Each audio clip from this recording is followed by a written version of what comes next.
Hi Leute, heute reduzieren wir die Motorleistung einer Triumph Tiger 900. Um den Limiter einzulegen, müssen wir zunächst einmal diese beiden Kreuzschrauben in der Griffschale lösen.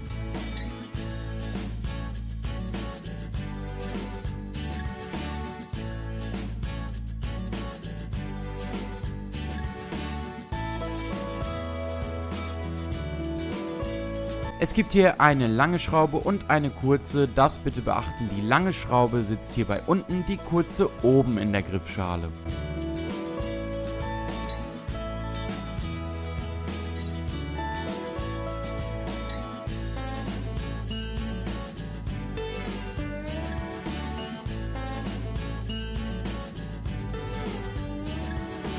Sobald die beiden Schrauben gelöst sind, können wir die Griffschale so nach hinten öffnen und nehmen jetzt unseren Limiter zur Hand. Den legen wir so in die Griffschale ein. Das ist die richtige Position. Die Gasgriffschale jetzt also wieder ansetzen. Das Gas ist schön freigängig, aber deutlich spürbar reduziert. Und dann können wir die Schrauben wieder ansetzen und festziehen.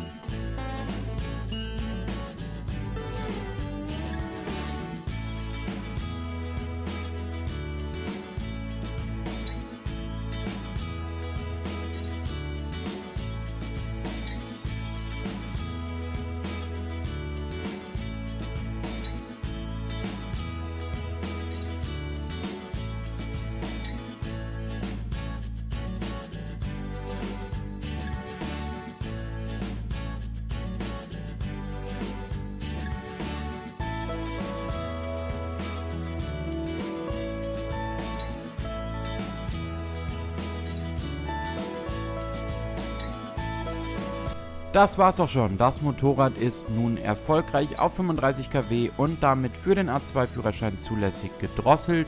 Mit dem umgebauten Fahrzeug und diesem Teilegutachten, das wir mit der Drossel liefern, begebt ihr euch jetzt zum TÜV, zu der DEKRA oder einer anderen Prüforganisation und lasst euch die technische Änderung bescheinigen.